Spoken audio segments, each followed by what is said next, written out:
All right, everyone. Welcome to Farming Today. It is 10:30.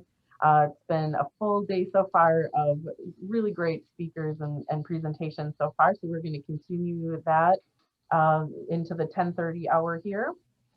Thank you for coming. And first and foremost, I need to thank our sponsors. So we have, without sponsors, this conference would not be possible. So I want to take a minute. And we've got a video from Trout Companies and Leadstone. Enjoy. Hi, this is Jim Grenke with Trout Companies. We're sorry we can't see you all in person at the farm show this year, so we thought we'd take a look back at a recent farm show where we described how we helped one area farmer with their water problems. If you look at our pipe here, this is what happens when you have untreated iron that can build up on the inside of pipes. So cattle weren't getting enough water. That's number one. And they weren't getting enough water because there's a lot of iron in it. And so we needed to get that iron out for two things, is to create more flow rate and maintain that flow rate so they could get the volume they needed and then make it palatable for them to drink. The intake for those cows wasn't enough. They weren't getting the production they needed out of that herd. So we applied a filtration system. We designed a filtration system involving tanks like you see here. And then we ended up with this as a result, and intake for the cattle went up, production went up, investment for the farmer came back in a number of months. Let us help you with your water. Trout Companies. Leadstone Animal Health Equipment and Supplies is dedicated to keeping families on the farm. We listen to your goals and work with you to find the best solutions for your success. Our in-house pharmacy and animal health teams, including customer care and territory sales, offer you years of experience and the solutions to keep your herd healthy. Leadstone's route delivery teams in Minnesota and Wisconsin deliver supplies right to your barn, along with professional chemical handling, dairy service, and maintenance. And our equipment team provides expert installation, service, and knowledge in every aspect of milking, feeding, cow comfort, ventilation, refrigeration, and more, from conventional equipment to robotics. Leadstone is here to help you improve performance, control costs, and find what you're looking for while offering ongoing support to meet your goals.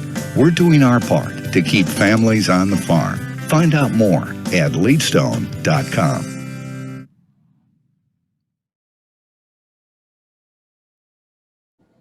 Right. Please stay muted and ask any questions in the chat feature, or at the conclusion of the presentation, you can unmute yourself and ask them directly. Please help me welcome Jeff Evenson and Andrew Guile from Principal Security Analysts, with Compeer Financial. They are here to tell us about cyber security on the farm. Welcome. Thank you so much for coming. Thank you for inviting us. We look forward to it. Do you want us to get started, or should we? Yep, go ahead and pull the trigger. Go ahead. Okay. Well, as Kayla said, we're going to talk about cybersecurity on the farm. Here's our agenda for the 30 minutes, 25 minutes that we have left. So we're going to go quick, and we'll do our best to have take questions at the end if we get an opportunity. Who's this? Okay, so overview of cyber threats. We're going to talk about, how can cyber events hurt you on the farm, ideas that you can implement right now, and like I said, we'll find time for questions and answers. I'm Jeff Evenson, one of the principal security analysts at Compeer Financial. I've been on this team for 6 years and have been in the cybersecurity life for 35 plus years. I spent 20 of those years in the U.S. Navy as a chief cryptologist and retired in 2003. My last posting was as a division chief at the former Fleet Information Warfare Center with the Navy. I recently moved to the country in northern Minnesota to a 10-acre homestead. I'm the proud owner of a new John Deere 1025R subcompact tractor, and I'm planning to add some chickens this spring, which I've never done before. So that's my introduction. Andrew? Good morning, everybody. My name is Andrew Guile. I'm also a principal security analyst here at Compeer. I've been with Compeer for just under 5 years. My background before I came to Compeer was in law enforcement, intelligence, and so forth work. And then I bring those skills here to Compeer. Here at Compeer, I do things like investigations, threat hunting, and pen testing. And that's the fancy way of saying that I am the company's hacker. So when Compeer rolls out new technologies and whatnot, I'm the guy who gets to poke them and try to break them before we roll them out to our clients. Like Jeff, I'm also a homesteader. I just bought my homestead this past fall, and I too am a new owner of a John Deere tractor. Awesome. As Andrew said, we do investigations, incident response. We do security consulting throughout Compeer to all the different business units within Compeer. And we get to participate in, this is the best part of the job, I think, doing security training and education in-house and outside of the Compeer. So the way we think about security, many of us are not used to thinking about security. If you think about it, you take an accountant, for example. Accountants are thinking about number crunching and whatnot. They're not usually inclined to think about security. And whether you're in accounting or farming or agriculture, anything, it's for someone else to worry about, right? We've got nothing anyone would want to steal. We've heard that attitude from countless people over the years, and it's not, we're going to hopefully get you to think about security in a different way. When you look at, what keeps people from thinking about cybersecurity or in organizations, the top one there is concerns about impacts on performance and business process and complexity. I'm just going to open all the rest of these up. But, Andrew, have you heard that before, that it's just too hard? It's gonna slow business down if we implement security. Yep. Oh yeah, we hear that both within our own organization sometimes, and then small businesses also feel that push sometimes too. That rolling out a new security technology or something like that can potentially slow down your business, but sometimes you have to put it in, protect yourself. Yeah, and if you think about, if it slows things down in the front, can you imagine how slow your business is going to be if you're the victim of a cybersecurity incident or a data breach? That is going to slow your business down to a crawl. And in some cases, some businesses don't ever recover from a cybersecurity incident. So think about the time invested up front, and it's going to save you some hassle on the back end. What are the most difficult things to secure? We call these disruptive technologies, IoT devices, mobile, cloud, social media, and so on. IoT devices, really, it's anything that can connect to the internet. Most people aren't thinking of IoT devices, your smart TV. And Andrew, you've got some examples for the farm. Oh yeah, if you click, I think it's right here, if you click, Jeff. So anything that can connect to the internet, you should consider an IoT device. So we typically think of, a computer being, something that can talk to the internet, but then you think about all the other things potentially that talk to the internet. And when I say talk to the internet, if you can look it up on the app and it's a piece of technology on your farm, that thing is talking to the internet somehow, some way. Right. Some of the fancy technology we've seen these days, that's app controlled, is things like fan controls and feed controls, your security video camera footage on your farm. Things like that. All of that is potentially a target for a malicious actor. Yeah, and we've seen examples years ago. I'm thinking of an example where a farm, and I don't remember the state that it was in. It was a swine operation, I believe, and a hacker got into the feed systems and actually shut down the feed controls and the fans for their operation. And as you know, that can be devastating to your products going on there. So, oops, I hit the wrong screen there. All right, so me and my farm, right? No way, we've got nothing on our farm that hackers would want to get into. But when you think about the farm, as Andrew said, technology is everywhere, whether it's tractors, drones, databases, client, mobile apps. Andrew, you've got some great examples here. Oh, I think about like all the newer tractors these days. They have things like auto steer and GPS, and they can feed app information back to your apps. We've seen some of our clients using drones to do everything from spray crops to do aerial surveillance or surveying of their farms. If you're a small business, you probably have a database of your customers. That is, valuable information to somebody somewhere. And then That last one, their mobile apps, we've seen the proliferation of mobile apps on smartphones like crazy the last few years, from everything from plant identification apps to accounting apps. So technology is spread all over the place now.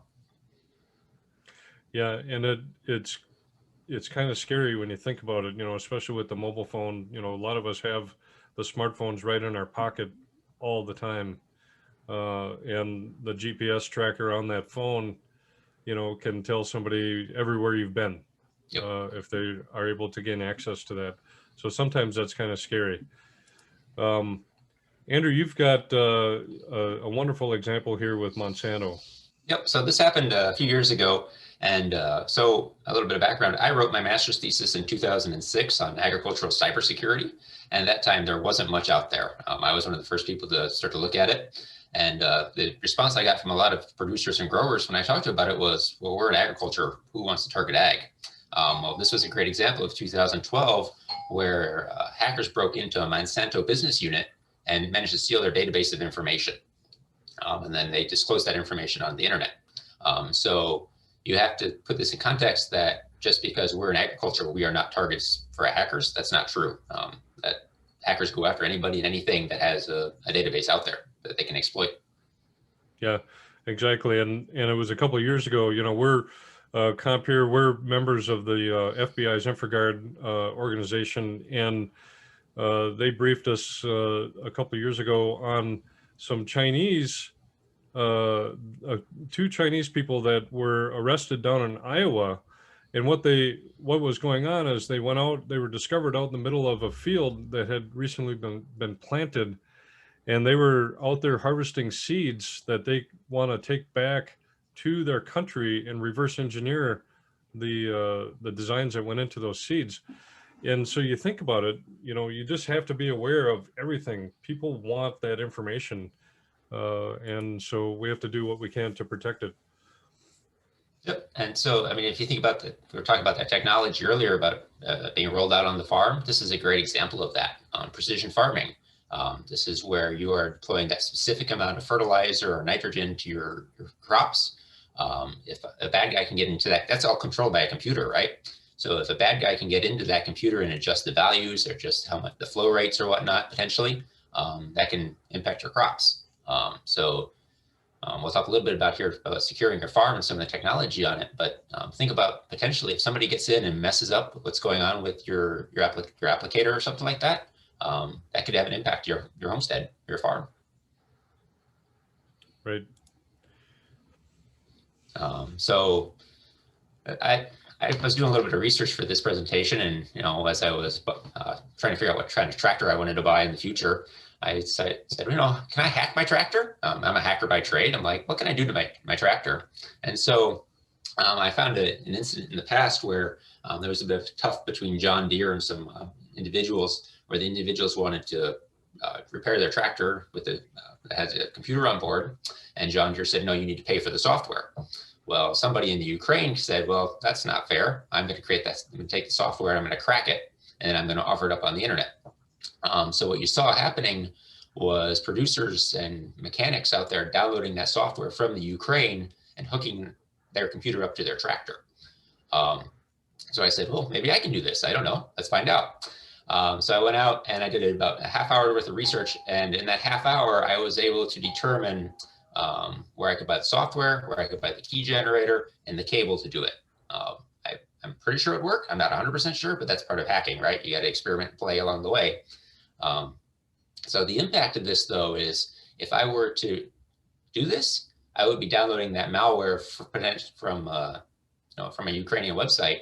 I don't know who created that software. So that's a dangerous thing to do. Yeah, the developers may have inserted a backdoor so they can remotely access that software when you're not aware of it. And this is one of those, don't do this to your own tractor because you'll likely void the warranty anyways, and then you could be in a bad spot.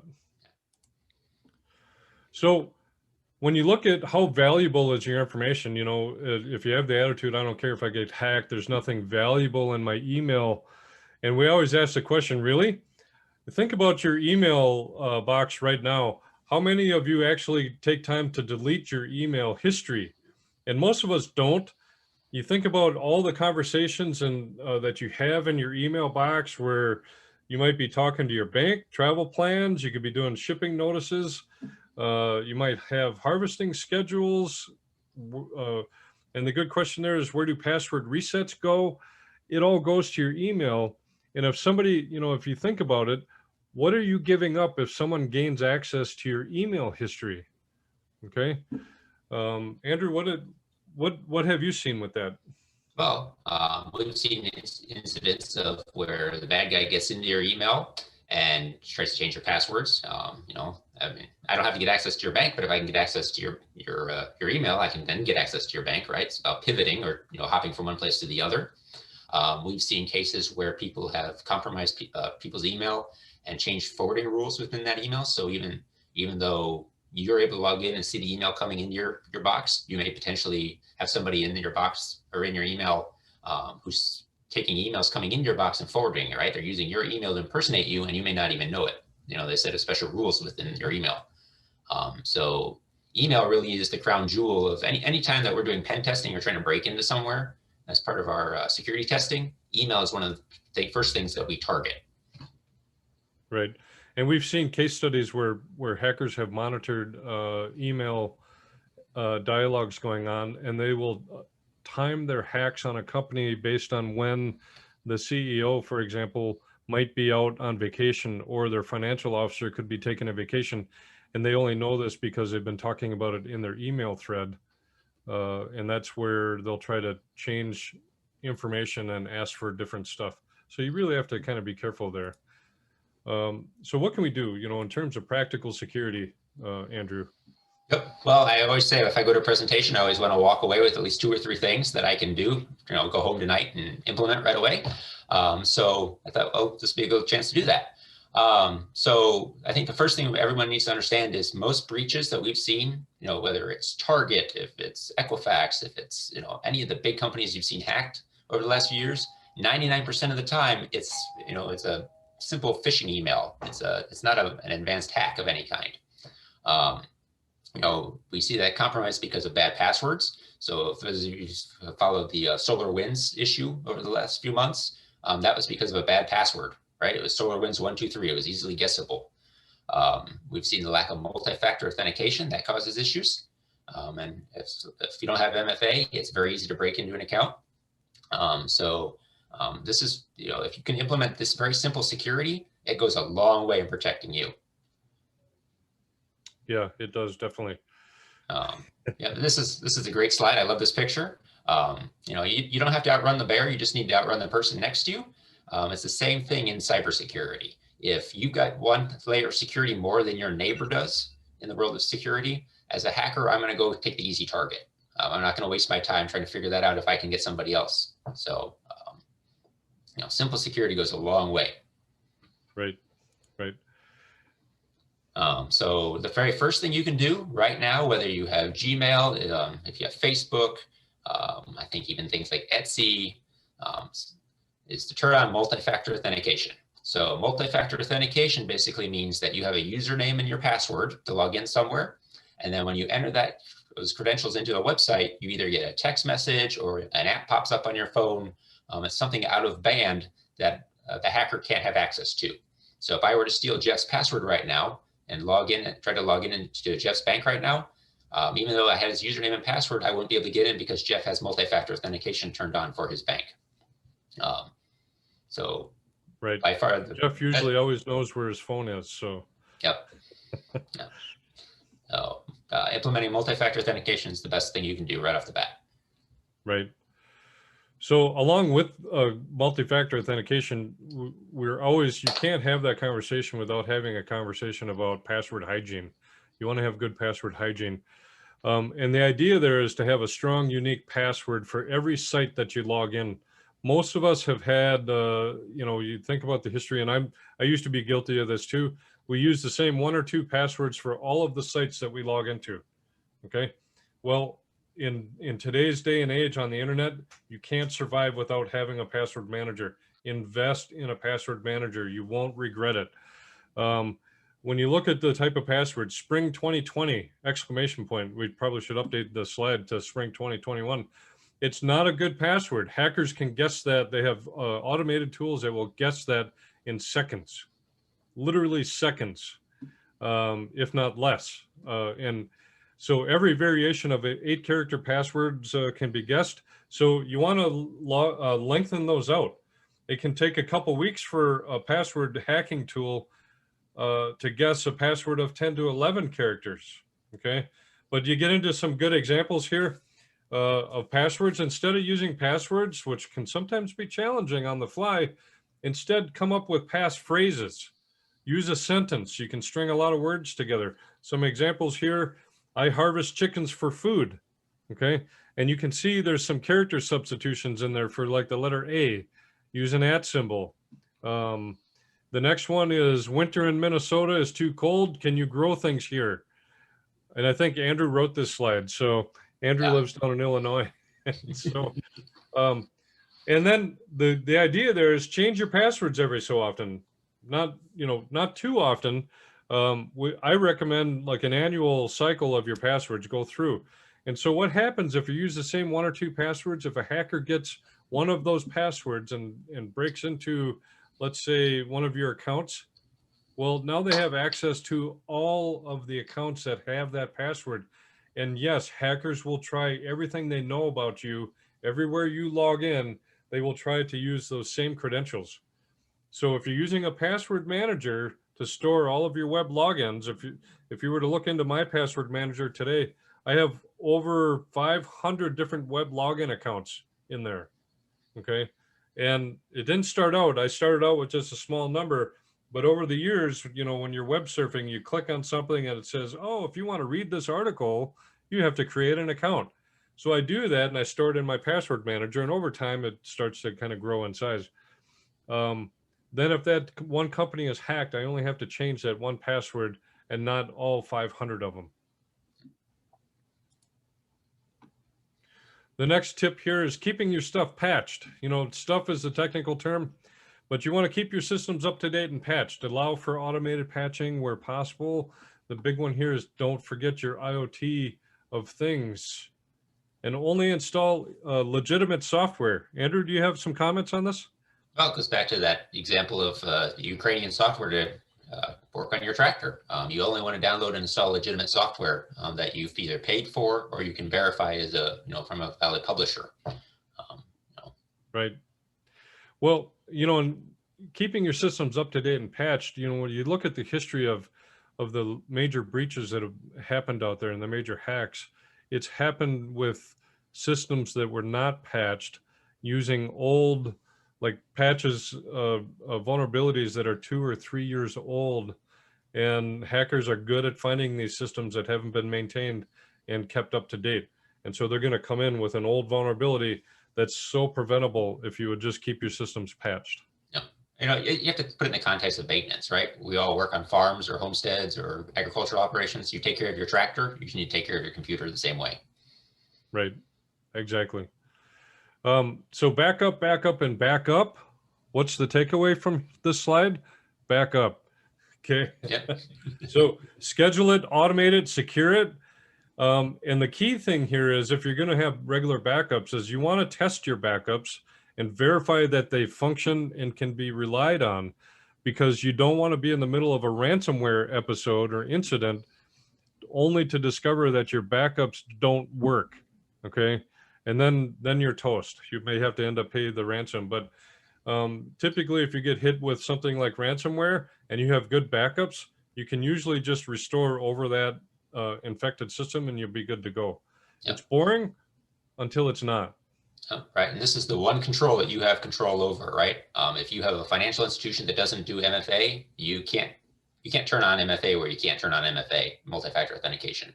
But you do have control over your backups and how often you do it. So the power is yours here. Yep. I always love this slide. The one thing when I go out to farms and whatnot, I see they have Wi-Fi and they're like, well, we are in the middle of nowhere. Why do I need to secure my wireless? Well, here's why. You need to secure your wireless if you have it on your operation. You want to make sure you use something like WPA2. If you don't know what that is, that's okay. that's the current gold standard for the level of wireless encryption to protect your traffic from your laptop to your wireless access point and then out to the internet. The reason why you have to have that, even if you're on an agricultural operation that's miles away from people, if I'm a bad guy, and we've seen this before with some of our clients, somebody pulls up at the end of the driveway 2 miles away, has a Pringles can with a coat hanger in it, and they can pick up Wi-Fi signals from that far away. So you always want to make sure that you secure your wireless like all of your other technology. Absolutely. And so mobile, there's a lot of, you basically, with a mobile device, a smartphone, you have the internet in your pocket. Okay. You have to watch out for mobile malware. It's becoming more and more prolific. If you look at the applications that are in the App Store, the Google Play Store, TikTok, okay, Chinese own this, and it's still known that they can use it to harvest information about everyone using that service. Totalk is another application of the UAE. Face aging software in Russia. Andrew, you found that one. What did you learn? Yep. So we actually had some team members that were starting to use this, and we started looking into it. So this was that app where you could basically take your selfie picture and then upload it to the cloud, and it would age you, so you could see what you look like when you're 50. Well, first of all, I don't want to see what I look like when I'm 50, but each their own. But we discovered this application is owned by a company in Russia. And if you understand anything about how the country of Russia works, the government there can reach out and say, give us that information whenever they want. So anybody who ever used that face aging software, potentially their mugshot is now floating around on a server somewhere in Russia. Yeah. So really you have to be careful what you install on your devices, and don't be afraid to go back and do some house cleaning. If you have some apps that you're not using anymore on your mobile device, remove them. Because every application out there just increases the size of the surface that hackers can find or work with. So in summary, you're a target. It doesn't matter what sub-industry you're in. Even the old school farms are still targets, because nowadays the technology it's only going to expand. It's becoming more commonplace. Implement what you need, but secure it, and secure what you have. Good summary, Jeff. Thank you. Thanks. So do we have time for questions? Like a minute?